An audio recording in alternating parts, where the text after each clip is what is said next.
So we had two hometown beatdowns, a shocker of a hometown beatdown, and a collapse or a comeback, depending on which side of the ball you are on. We're going to start with the one game that was actually close. So, the Celtics and the Bucks, and Ryan, man, I don't even know what to say about this outside of the Celtics should be ashamed of themselves. Yeah, I mean, you feel like you had a chance to really take command of the series and go up 3-2 at home.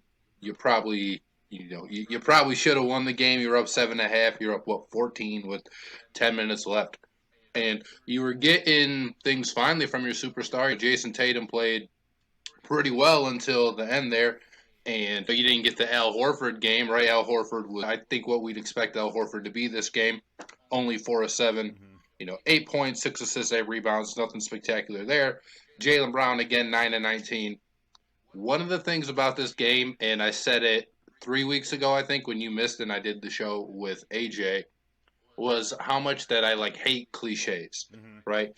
Championship pedigree. This team just knows how to win. Usually I'm like, throw all that stuff out the window. But that's the only thing I could think of for the Bucks this game is you just watched it, and they just kept coming. They were never getting so blown out to the point where, like the game I'm sure we're going to discuss in a little bit, where the doors were just blown wide open, and you're like, there's no way that this team can come back. For the Bucks, it was never like that. They were always in striking distance. And then typically when you're in striking distance and you have the best player on the floor who played incredible, Giannis, another 40-point game, that's usually enough to keep you right in it till the end. And I think we see more often than not in the playoffs that when you do have that best player on the floor and it's crunch time, you're going to end up pulling the game out. And that's what happened here. And Giannis carried the team on his back, 40 points, 11 boards, just a really incredible game. It only took 27 shots to get there, 16 of 27. 2 threes, a really huge 3 as well, which you love to see. Just star players, MVP type players coming and answering the bill. I am so glad you went with the comeback side, because I am absolutely all over the collapse baby. Side. No, I am not giving Giannis, who had a great game, 40 points, 11 rebounds. That's great. Congratulations. I am not giving him this credit over the ridiculous falling apart of a team that has no business falling apart. And they fell apart for one reason and one reason only. You let Marcus Smart handle the ball. That is your fault. That is not smart. You have had years of experience as Celtic fans. They've had years of experience of understanding that when Marcus Smart has the ball too much, it is not a good thing. And instead of Jason Tatum getting a look, instead of Jaylen Brown getting a look, it's Marcus Smart playing hero ball and driving to the hoop, getting his stuff smacked down and cradled by Jrue Holiday, getting poked away at the end. Snatched it. Oh, yeah, he snatched that. He pulled that. He brought it down with him. If you play 2K, they call that a snatch block. All right, it's the Celtics not getting the rebound off a missed free throw.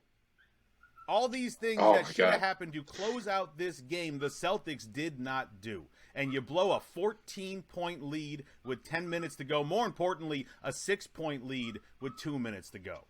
You went stagnant. You stopped moving the ball around. And you let the Bucks take this game from you on your home floor. Shame. There's a couple, I think, of poetic justice moments in this game.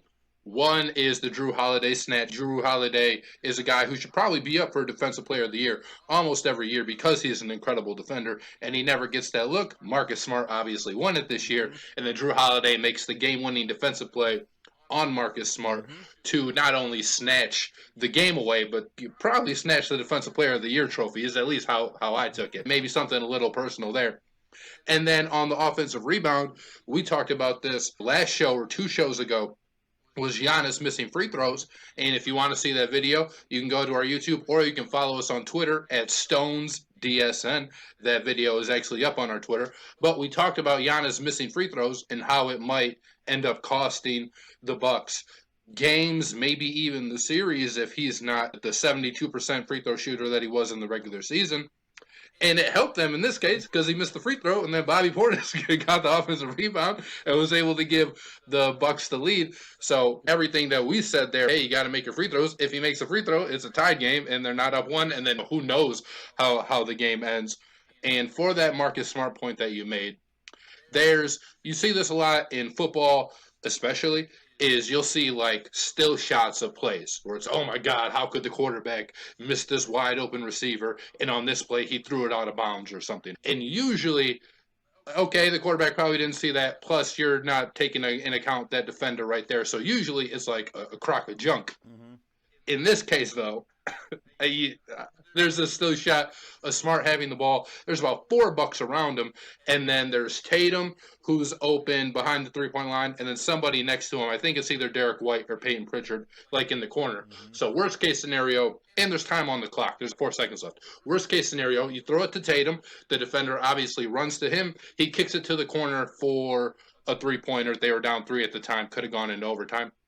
Or the defender doesn't know what to do, and you let Jason Tatum, your MVP-level player, you let him take that shot, and Marcus Smart did neither of those things. He ended up losing the ball because that's what Marcus Smart does. If you're a Celtics fan, that's what Marcus Smart does. You lived in Boston. You're not a Celtics fan, but you did live in Boston. You know that's what Marcus Smart does. The Celtics should know that's what Marcus Smart does, and I'm sure it's disappointing to them, but it is live and die with it, right? Because Marcus Smart, sort of like a Draymond Green to the Warriors, if he's the heart and soul of your team, he can really help you, and he can also really hurt you. And Boston saw the downside of having Marcus Smart on Wednesday. Yeah, look, he had a banner year this year, Marcus Smart. One of his best years offensively, assists, won the Defensive Player of the Year. But for years, I kept scratching my head wondering why the Celtics keep re-signing this man.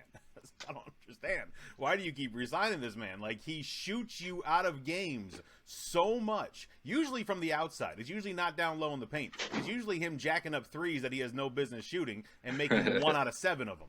Like, that was the Marcus Smart that I remember mostly when I was in my years in Boston.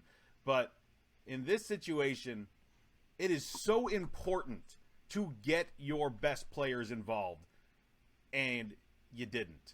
But it's not just on Smart. It's on the Celtics in general. You went to eat the clock. You went to prevent defense, essentially, in basketball. Yeah. You went to eat the clock. Played scared. Stopped moving your offense. And when your offense was moving and you were passing the ball, you were getting buckets. So instead of trying to hold on to a 6-point lead, you could have tried to extend your 6-point lead and not worry about the time at that point. Worry about 1 minute? Okay, I understand. 1 minute, I understand the situation. You've got a 6-point lead with 1 minute to go. You're trying to eat 24 seconds. That's a big 24 seconds. With 2 minutes to go, that's a lot of time still. And 24 seconds, while important, is not as important yet. It's still a 2-possession game, and they're guaranteed 2 possessions with a 24-second shot clock with 2 minutes to go, unless you keep getting offensive rebounds. So with 2 minutes to go, and you got a 6-point lead, that's on Ime Udoka for not keeping his foot on the gas. And guess what? It bit you in the ass. And instead of being up 3-2 going back to Milwaukee, you're now fighting for your life to force Game 7 in Boston. I hope they do it. This has been the best series. It really has. Man on a mission, I'ma get it. You know I be on a what?